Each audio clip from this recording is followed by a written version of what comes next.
Nama saya Fatimah.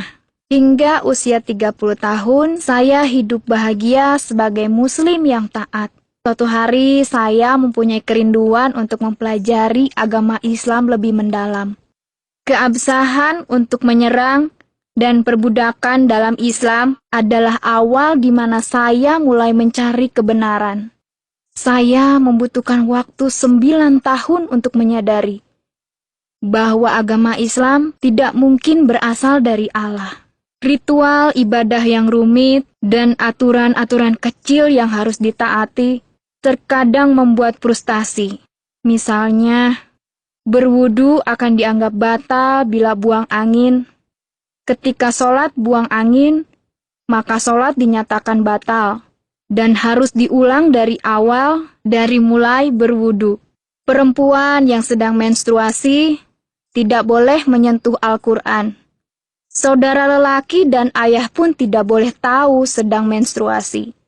Bahkan ketika tidak puasa di bulan Ramadan, harus tetap bangun pagi untuk sahur, supaya kaum pria di keluarga tidak tahu kalau sedang menstruasi. Apakah dengan mengikuti ritual-ritual tersebut dapat menjamin Allah akan menerima ibadah kita? Allah tidak memerlukan ritual. Yang Allah lihat adalah ketulusan hati saat menyembahnya. Melihat dan menyentuh Ka'bah merupakan impian setiap umat muslim. Tetapi saya tidak tertarik untuk melakukannya. Saya memang pernah ikut umroh, tapi saya melihat hampir semua ritual umroh sia-sia. Bahkan saya tidak mengerti mengapa harus mengelilingi Ka'bah 7 kali. Mengapa harus saling dorong hanya untuk mencium sebuah batu? Ketakutan untuk naik haji berawal ketika seorang kerabat saya ikut terbakar pada kejadian kebakaran tahun 1977. 2 tahun kemudian, dia meninggal karena komplikasi. Tahun 2003, teman saya meninggal karena terinjak-injak ketika naik haji. Kecelakaan memang bisa terjadi di mana dan kapan saja. Tapi ketika naik haji, kita berangkat untuk beribadah kepada Allah. Kita berharap pengalaman tersebut atau paling tidak ibadah kita akan diberkati, bukan terpanggang atau terinjak sampai mati. Lalu, mengapa Allah membunuh orang-orang yang menyembahnya? Mengapa ia begitu kejam jika mereka melakukan hal yang benar? Saya juga membaca sebuah buku tentang pengalaman-pengalaman Nabi Muhammad dengan jin.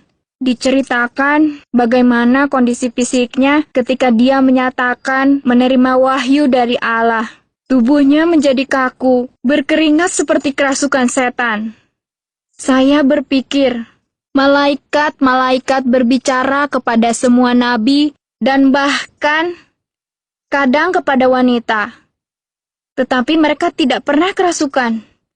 Bahkan ketika berhadapan dengan setan, mereka tidak berkeringat dan ambruk. Para nabi punya kuasa mengalahkan roh-roh seperti itu. Lalu, saya membaca satu hadis di mana Muhammad mengatakan ada jin beserta dia. Muhammad menekankan, dengan pertolongan Allah, ia sudah menguasai jinnya. Dalam hadis itu, Muhammad mengatakan jin tersebut sudah menjadi muslim. Tapi saya dapat merasakan ketakutan Muhammad yang tersembunyi tentang keselamatannya. Menurut saya, itu adalah alasan satu-satunya mengapa seluruh orang Islam harus mendoakannya setiap sholat. Kejanggalan lain yang saya temukan dalam Islam adalah jumlah ayat Al-Quran yang berjumlah 6.666 ayat. Sungguh mengejutkan. Ternyata angka 666 adalah nomor untuk antikristus, seperti yang tertulis dalam kitab Wahyu 13 ayat 8 dan kitab Wahyu 20 ayat 4. Seorang nabi datang untuk mengubah keadaan yang jahat dan mengubah masyarakat. Ada yang mengatakan bahwa serangan, poligami, pernikahan anak yang masih kecil, perbudakan, dan istri yang dipukuli merupakan adat kebiasaan kuno di Arab. Islam mengizinkan semua ini untuk diteruskan. tetapi mencoba untuk mengontrolnya. Tetapi Islam tidak mengubahnya. Ini hanya menunjukkan bahwa apa yang seharusnya dilakukan tidak dilakukan oleh Muhammad. Dia mungkin mencoba untuk membuat garis batasan, tetapi dia juga mendukung kebiasaan-kebiasaan jahat ini di dalam prosesnya. Akhirnya, saya pun memutuskan untuk meninggalkan agama Islam dan menjadi pengikut Isa Al-Masih.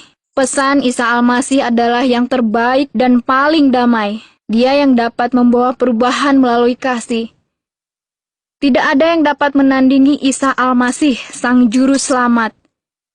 Dia tidak memerlukan pujian dari saya karena tindakannya masih terus berbicara dengan kuat. Dia tidak perlu berkat dari saya karena dialah yang memberikan berkat. Saya tidak lagi merasa pahit tentang pengajaran Muhammad, karena saya menemukan penghiburan di dalam perkataan Isa Al-Masih.